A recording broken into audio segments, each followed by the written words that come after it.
बिस्मिल्लाहिर्रहमानिर्रहीम। अस्सलाम वालेकुम माय डियर स्टूडेंट्स, आज हमने chapter number 16 statistical mechanics and thermodynamics में lecture number 3 modification of the ideal gas model to discuss behaviour of non ideal gas को हमने स्टडी करना है। तो आज हम जानेंगे स्टूडेंट्स कि एक आइडियल गैस और एक रियल गैस में एक्चुअली क्या फर्क होता है। हम हमेशा से आइडियल गैस को डिस्कस करते आए, लेकिन हमारे पास एक्चुअली कोई भी ऐसा फिनोमिना नहीं है जिसमें आइडियल गैस का कोई एग्जिस्टेंस हो। हमारे पास लाइफ में कितनी गैसेस आती हैं आमतौर पे, ये ऑक्सीजन आ गई, हाइड्रोजन को डिस्कस कर लिया, हीलियम को, कार्बन डाइऑक्साइड को, इन तमाम गैसेस को डिस्कस कर लिया। लेकिन कभी आपने सोचा है कि एक्चुअली आइडियल एक ऐसा फिनोमिना होता है कि जिसमें आपके पास उन गैसेस में एक खास लॉ लगता है, which is PV is equal to nRT। ये बड़ा मशहूर एक गैस का लॉ है, यानी प्रेशर और वॉल्यूम का जो प्रोडक्ट है वो product of number of moles, gas constant और टेम्परेचर के इक्वल होता है हमारे पास। लेकिन अगर हम गैसेस को आमतौर पे स्टडी करें, जैसे फर्ज करें मैं एक जार लेता हूं, ये देखें मैंने एक जार लिया और इस जार में या कोई भी कंटेनर लिया और इसमें बहुत सारी गैस के हमारे पास मॉलिक्यूल्स मौजूद है। लेट्स से हमारे पास ये O2 गैस है, ऑक्सीजन की गैस है, और हमने उस कंटेनर को क्या कर दिया है, हमने उस कंटेनर को एक मखसूस वॉल्यूम से बंद कर दिया। जैसे हमारा ये एक सर्टेन सा वॉल्यूम है हमारे पास।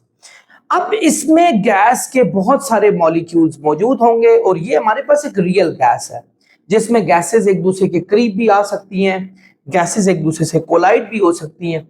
लेकिन कुछ सर्टेन किस्म की करैक्टरिस्टिक होती हैं जिनमें ये गैसेस भी हमारे पास जो है वो आइडियल गैस की तरह बिहेव करना शुरू कर देती हैं। नॉर्मली आमतौर पे आइडियल गैस कोई ऐसी गैस नहीं जो एग्जिस्ट करती हो, लेकिन ये कुछ सर्टेन फैक्टर्स होते हैं जिनमें हम ये कह सकते हैं कि हमारे पास एक गैस जो है वो आइडियल गैस की तरह बिहेव करती है। फर्ज करें मैं अगर इसका वॉल्यूम बढ़ा दूं, ये ले मैंने एक वॉल्यूम बढ़ा दिया और मैंने उस वॉल्यूम में बहुत सारे गैस के पार्टिकल रख लिए। लेट्स से इस दफा मैंने H2 गैस रख ली, ठीक है, और बहुत ही लो प्रेशर पे रखी, यानी ये इसका प्रेशर लो है, लो प्रेशर, और हाई टेम्परेचर पे रख ली, हाई टेम्परेचर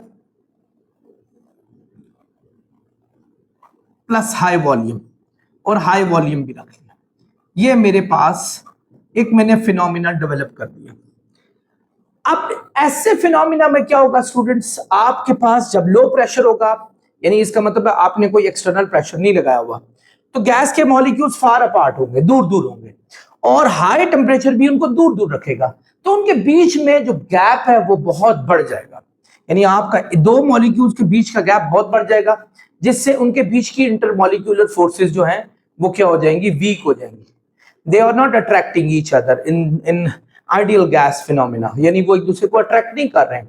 सो अगर वो एक दूसरे के साथ टकराते भी है तो एक तो लो इंटरमॉलिक्यूलर फोर्सेस होगी, मॉलिक्यूलर फोर्सेस, दूसरा आपके पास इनकी जो कोलिजन होगी गैस कंटेनर के साथ या आपस में एक दूसरे के साथ, वो परफेक्टली इलास्टिक होगी। परफेक्टली इलास्टिक से क्या मुराद है स्टूडेंट्स, कि दे will not lose their energy with the interaction. Interaction के साथ ये अपनी एनर्जी को लूज नहीं करेंगे, यानी एनर्जी इनकी उतनी ही रहेगी। सो मजीद ये कि दे आर फार अपार्ट, बहुत दूर होंगे। सो आप ये समझ सकते हैं कि आप इनके मास को नियरली निग्लिजिबल, क्योंकि आपका वॉल्यूम बहुत है, वॉल्यूम के मुकाबले में जो इसका मास है वो बहुत छोटा है। यानी आपके पास लो प्रेशर है, ठीक है, और हाई वॉल्यूम है, हाई वॉल्यूम है आपके पास, और आपके पास हाई टेम्परेचर है। हाई टेम्परेचर उनको क्या करेगा स्टूडेंट्स, इनको फार अपार्ट रखेगा, क्योंकि इनके बीच में मूवमेंट बड़ी फास्ट हो जाएगी and they will just go from one place to other place in no time. वो दूर दूर चले जाएंगे, दूर दूर जाने से यानी एक दूसरे क्लोज नहीं आएंगे, तो नतीजा ये आपस में इंटरेक्शन भी हमारे पास कम हो जाएगा, यानी लो इंटरेक्शन। यानी आप ये छठा लिख सकते हैं कि इनका लो इंटरेक्शन भी होगा। तो नतीजा ये हमारे पास एक आइडियल गैस की तरह बिहेव करेगी। तो इसमें आपका एक परफेक्ट जो फॉर्मूला लगता है वो PV is equal to nRT लगता है, जिसमें टेम्परेचर को फाइंड करने का भी मैंने एक फॉर्मूला बताया था, वो था m/3k⁵V²। ये टेम्परेचर को फाइंड करने का एक फॉर्मूला मेरे पास जो आपको मैंने पिछले लेक्चर्स में बताया था वो ये है। ये तो स्टूडेंट्स एक वो फिनोमिना है जिसमें आपकी गैस जो है वो परफेक्टली आइडियल होती है हमारे पास। नॉर्मली फॉर्म में हमारे पास गैस परफेक्टली आइडियल नहीं होती। आइडियल गैस स्टूडेंट्स जो है वो आपकी तमाम मैक्रोस्कोपिक प्रॉपर्टीज रखती है, जिसका फॉर्मूला भी आपको बताया गया, यानी it governs all macroscopic properties. वो कौन सी होती हैं प्रॉपर्टीज? जिनमें आपके पास आ गई number 1 pressure, number 2 temperature, volume,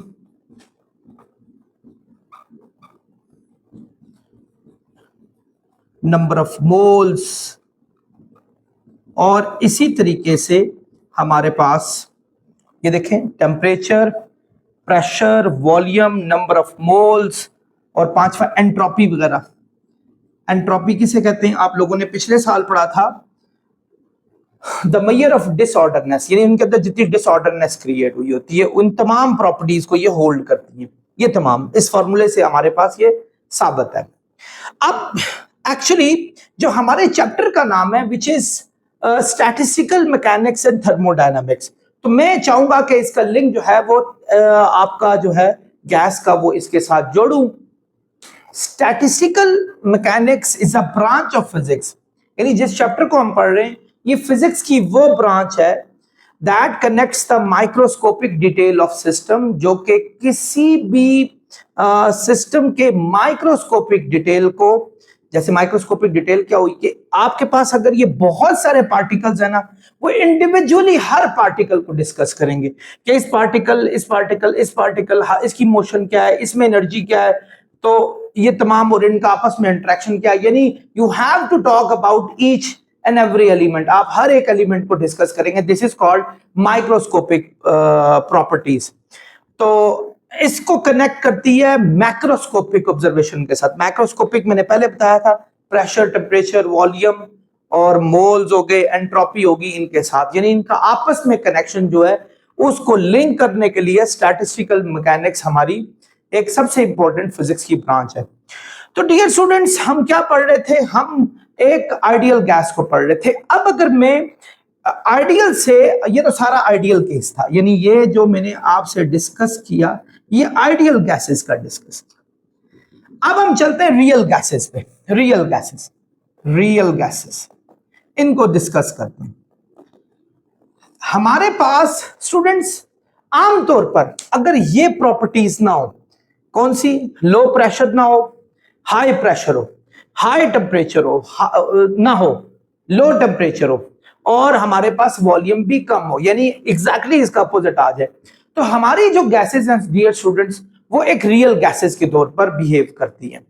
यानी आप खुद अंदाजा लगाएं, फर्ज करें मैं एक रियल गैसेस का यहां एक सिस्टम बना रहा हूं, ये देखें मैंने वॉल्यूम को छोटा किया, I got so many particles. इसमें तो ये था कि पार्टिकल वॉल्यूम के मुकाबले में बहुत कम थे, इसीलिए हम उनको निग्लिजिबल भी कर सकते, यानी आप ये कह सकते थे कि आपके पास, यहां में बल्कि मुझे लिखना चाहिए नंबर 7 पे, निग्लिजिबल एटम्स है या गैस पार्टिकल है हमारे पास। लेकिन उसके मुकाबले में जब हम रियल गैस की बात करते हैं तो रियल गैस में we got so many particles as compare to what we have there.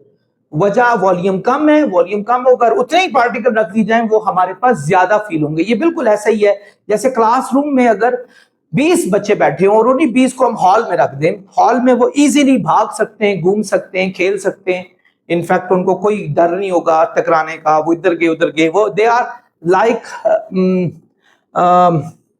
Ideal gas की तरह वो बिहेव करेंगे। लेकिन अगर उन्हीं को हम छोटे से कमरे में 20 को रख लें और हम वो बिल्कुल इकट्ठे होकर एक जगह पे आ जाएंगे। तो वॉल्यूम के मुकाबले में, यानी इतने छोटे वॉल्यूम के मुकाबले में उनका बहरहाल वॉल्यूम कुछ ना कुछ होगा।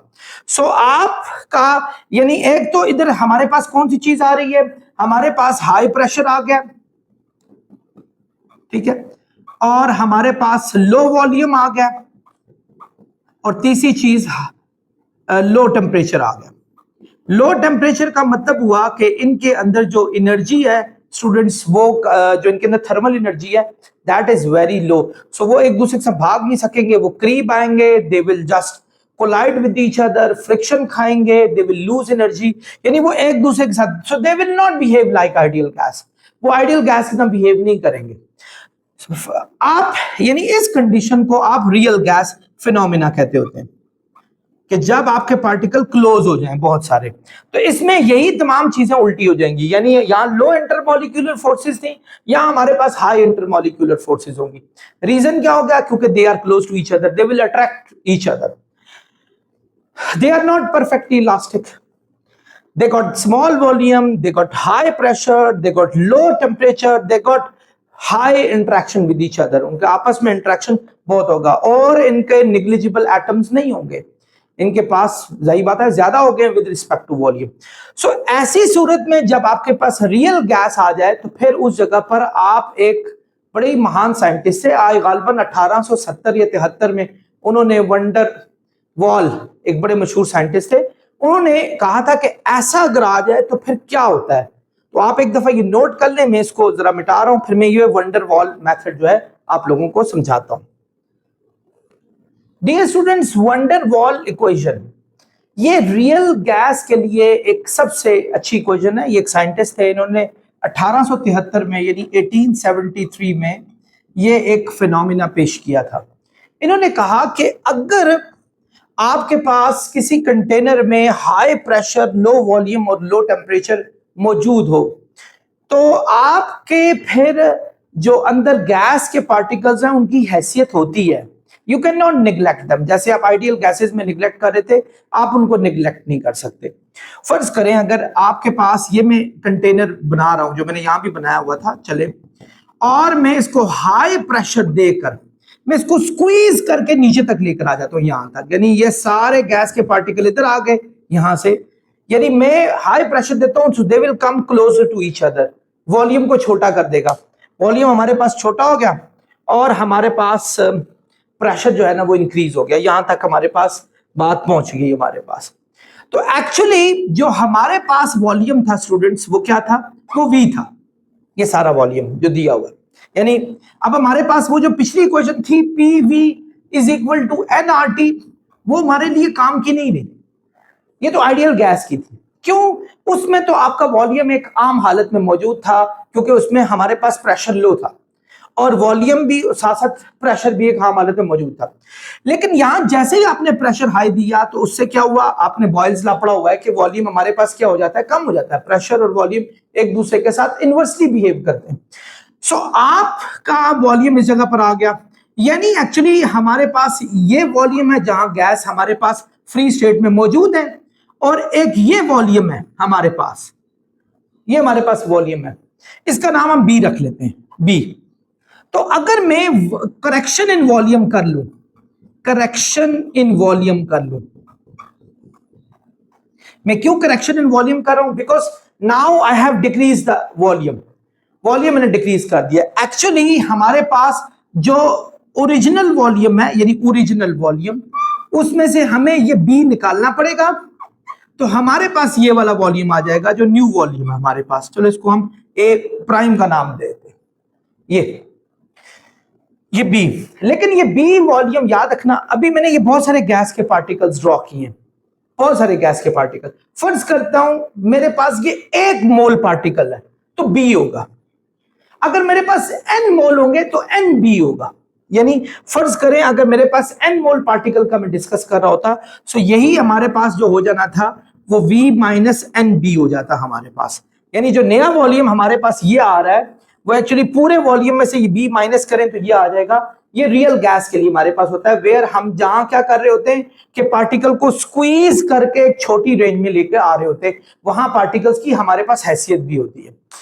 सो ये हमारे पास जो है बाकी, तो इसका मतलब हुआ अभी ये जो P प्राइम हो गया, ये V प्राइम हो गया, nRT। P प्राइम तो अभी मैं बताता हूं, लेकिन V प्राइम जो है वो V में से आपको B माइनस करना पड़ेगा, तब जाके हमारे पास बात बनेगी। ये हमारी करेक्शन इन वॉल्यूम होगी। यहां मैं ये बात भी बताता चलूं, B एक्चुअली जो है वो हमारे पास total volume with respect to moles है।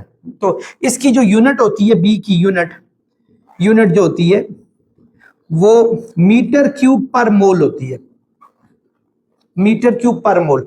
इसकी मोल हुई, इसकी मीटर क्यूब पर मोल हुई, तो मोल मोल कट गया, यानी मीटर क्यूब, यानी वॉल्यूम में से हम वॉल्यूम ही एक किस्म का माइनस कर रहे हैं। ये जरा समझने की कोशिश करें, ये एन बी है ना, इसकी मोल है, इसकी मीटर क्यूब पर मोल है, तो मोल मोल कैंसिल हुए, मीटर क्यूब वॉल्यूम की यूनिट होती है, तो वॉल्यूम में से वॉल्यूम यानी सेम क्वांटिटी हमने माइनस की है, तो हमारे पास नया वॉल्यूम जनरेट हुआ एक्चुअली।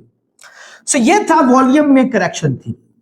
आई होप आप लोग ये बात को समझ होंगे, करेक्शन इन वॉल्यूम। अब आते हैं हम करेक्शन इन प्रेशर पे आते हैं, यानी अगर फर्ज करें हमारे पास यही जार है, ठीक है, और हम उसको स्क्वीज करके किसी एक खास रेंज पर लेके, अब उसमें जो पार्टिकल्स हैं जो मूव कर रहे हैं, फर्ज करें ये एक पार्टिकल है, ये पार्टिकल, इस पार्टिकल का नाम ए कर लेते हो, चले ज्यादा बेहतर रहेगा। फर्ज करो एक पार्टिकल है, अब उसके गिर्द कौन कौन से पार्टिकल होंगे, ये पार्टिकल है, ये पार्टिकल है, ये पार्टिकल, चार तरफ पार्टिकल होंगे, और चारों तरफ से उसको इंटरमॉलिक्यूलर फोर्सेस फील हो रही होंगी। सो नेट रिजल्ट उसके पास क्या होगा, जीरो हो जाएगा, यानी this will not be attracted toward this and in all four direction, यानी चारों की तरफ अट्रैक्ट होता हुआ नहीं जा रहा। क्यों नहीं जा रहा, क्योंकि इसको इंटरमॉलिक्यूलर फोर्सेस सब जगहों पे बराबर लग रही है। फर्ज करें अगर ये पार्टिकल इस रेंज में यहां आ जाता है हमारे पास, ये देखें यहां आ गया, तो अब यहां से जितने पार्टिकल्स उसने ड्रैग करके बाहर निकाल दिए, अब इसके ऊपर एक पार्टिकल है, एक नीचे पार्टिकल है, अब इसके ऊपर एक पार्टिकल है, एक नीचे पार्टिकल, ये पार्टिकल, एक यहां पार्टिकल है, यहां पार्टिकल, ये, लेकिन इसके इस साइड पे, चौथी साइड पे पार्टिकल नहीं है। सो ये और ये तो एक दूसरे को क्या कर लेंगे, एक दूसरे को नेग्लेक्ट कर लेंगे, जितनी फोर्स ऊपर वाला खींच रहा है उतनी फोर्स से नीचे वाला भी खींचेगा, जबकि ये पार्टिकल इसको इनवर्ड फोर्स लगाएगा अंदर की तरफ। तो नतीजा ये स्टूडेंट्स, इसकी स्पीड कम हो जाएगी, क्योंकि अगर ये बड़ी हाई स्पीड से इधर आया तो ये वाला पार्टिकल कहेगा भैया आप किधर जा रहा है, तो वो स्पीड उसकी क्या कर देगा, डाउन कर देगा, यानी स्पीड डाउन होने से ऑटोमेटिकली काइनेटिक एनर्जी डाउन हो जाती है सारी, और काइनेटिक एनर्जी डाउन होने से क्या होता है, काइनेटिक एनर्जी लॉस से, ये बात हमें समझ आती है, ये आइडियल चांस नहीं है, क्योंकि जहां एनर्जीज लूज होनी शुरू हो जाए वहां आइडियल केसेस नहीं होते, वहां हमारे पास एक्चुअली रियल केसेस होते हैं। सो ये रियल केसेस की ही डिस्कस हो रही है, तो इसको इनवर्ड फोर्स जो है ना वो फील होनी शुरू हो जाएगी, तो इसका प्रेशर जो है वो जो था वो कम हो जाएगा, यानी एक्चुअली जो प्रेशर जो था अब जो हुआ वो पुराने प्रेशर में से कम कर देंगे, माइनस कर देंगे जो नया प्रेशर आएगा। लेकिन नया प्रेशर कितना आता है उसको समझाने के लिए मैं आपको प्रेशर करेक्शन की तरफ लेके चलूंगा कि वो हमारे पास कितना है। सो स्टूडेंट्स, हम इसको ना पहले प्रेशर करेक्शन की तरफ लेके जाते हैं कि कितनी करेक्शन हमारे पास आएगी। वंडर वॉल ने कहा था कि जो प्रेशर करेक्शन होती है, प्रेशर करेक्शन, ठीक है, वो उसने कहा था कि डायरेक्टली प्रोपोर्शनल होती है, दो पार्टिकल्स जो एक दूसरे को खींच रहे हैं जैसे ए और बी, उन दोनों की कंसंट्रेशन के, यानी पार्टिकल ए और पार्टिकल बी की कंसंट्रेशन के प्रोडक्ट के डायरेक्टली प्रोपोर्शनल होती है, ये बात याद रखिएगा, ठीक है। अब कंसंट्रेशन का क्या मतलब होता है, कंसंट्रेशन कहते हैं total number of mole in a unit volume, याद रखना, total number of moles in a unit volume, यानी एक वॉल्यूम में कितने मोल्स मौजूद हैं, दिस इज कॉल्ड कंसंट्रेशन।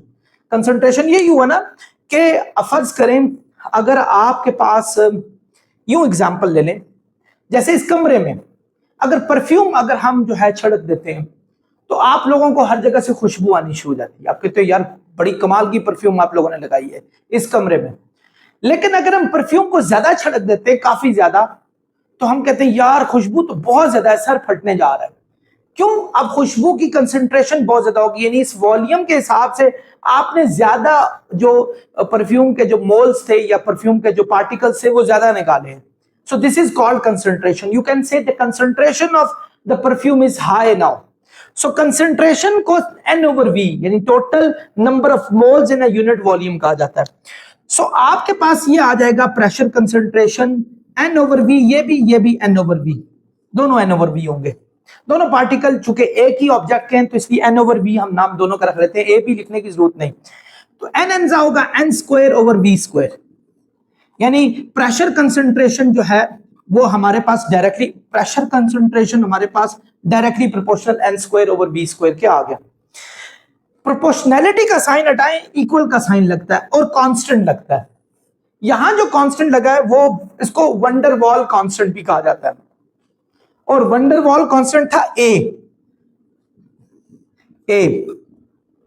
तो हमारे पास जो प्रेशर करेक्शन हुई इसमें वो किसके इक्वल थी? AN square over V square. मैं ये जरा थोड़ा सा मिटा देता हूं ताकि इसको सही तरीके से लिख लें.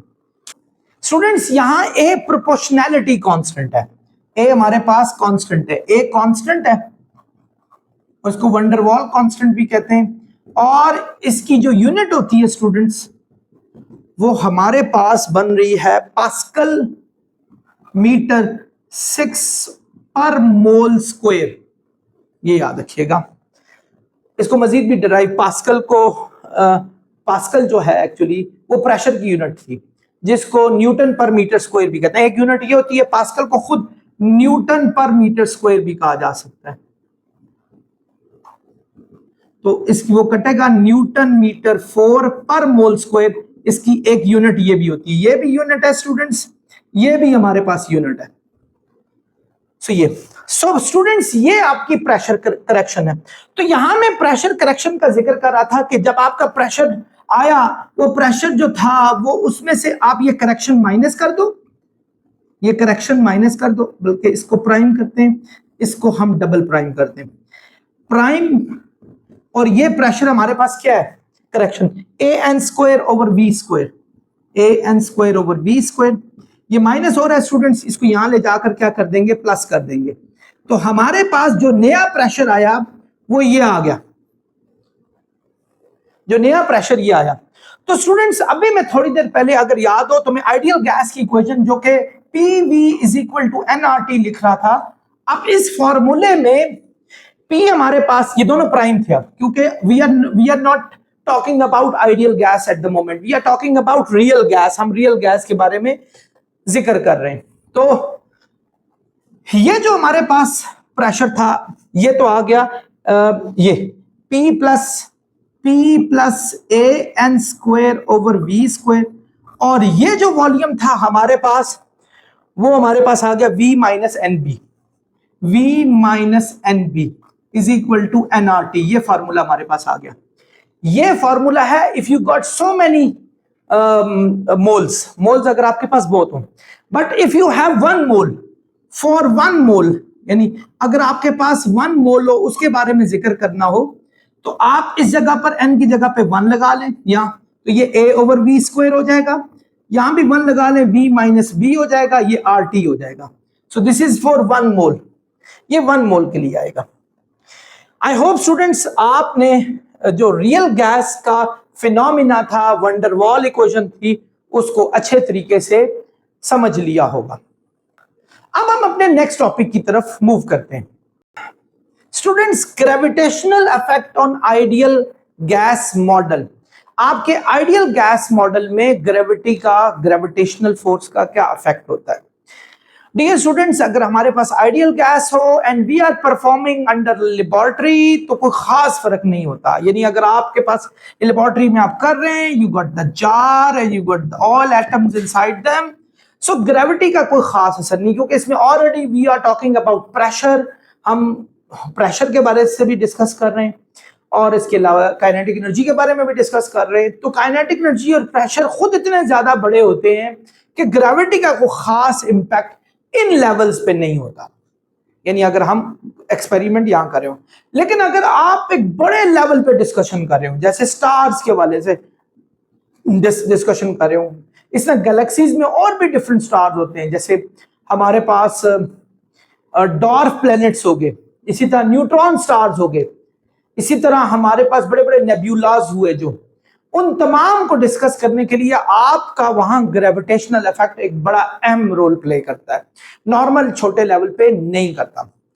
अब अगर बड़े लेवल पे चले जाए, जैसे हम स्टार की बात करते हैं, स्टार का मतलब जैसे हमारा एक सूरज, हमारा सूरज, खैर ये तो एक छोटा सा स्टार है, बहुत बड़ा स्टार नहीं, इससे बड़े बड़े स्टार हमारी कायनात में मौजूद है। आप लोग लाजमी इसको स्टडी करें, बड़ा ये मजे का, ये जो है एस्ट्रोनॉमी एक बड़े मजे का जो है वो टॉपिक भी हमारे पास मौजूद है। अच्छा, अब हमारी एक इसी गैलेक्सी जो कि हमारी होम गैलेक्सी है, इसी की बात करें, इसमें सबसे बड़ा स्टार जो है बीटल जूस है हमारे पास। अब वो स्टार ले लें, कोई भी ले लें, उनके अंदर एक्चुअली स्टार में होता क्या है, ये स्टार में इतनी एनर्जी कैसे आती है, जो आपके पास हीट आ रही है, ये जो आपके पास रोशनी आ रही है, लाइट आ रही है, what is the purpose behind it, क्या पर्पस है, कौन सी चीज है जो ये सारी प्रोड्यूस कर रही है। इस दुनिया में सिर्फ इस गैलेक्सी में खरबों स्टार हमारे पास मौजूद है, और हमारी 20 अरब गैलेक्सियां मौजूद हैं, तो हर गैलेक्सी में खरबों स्टार सूरज मौजूद है। सो ये कौन सा फिनोमिना है जो उनको हीट देने पे मजबूर कर रहा होता है। स्टूडेंट्स, उनकी कोर में बेतहाशा हाइड्रोजन भरी हुई होती है, और इतनी हीट के जेरे असर वो हाइड्रोजन ना फ्यूजन रिएक्शन करती है। कौन सा रिएक्शन करती है? Fusion reaction. फ्यूजन रिएक्शन एक ऐसा रिएक्शन होता है जिसमें दो एटम्स जब आपस में मिलते हैं, यानी फर्ज करें कि हाइड्रोजन का हमारे पास प्रोटियम ड्यूट्रियम होता है, ड्यूट्रियम जब आपस में मिलेंगे तो एक बड़ा सा वो बना लेंगे, हमारे पास एटम बना लेंगे। जैसे फर्ज करो वो हमारे पास ड्यूट्रियम हीलियम 3 बना लेगा, तो एक बड़ा सा एटम बना लेंगे, तो वो बड़े एटम फिर मजीद आपस में मिलकर मजीद बड़े एटमों को जन्म देते हैं। तो इनका आपस में मिलने से ना बहुत बड़ी एनर्जी रिलीज होती है।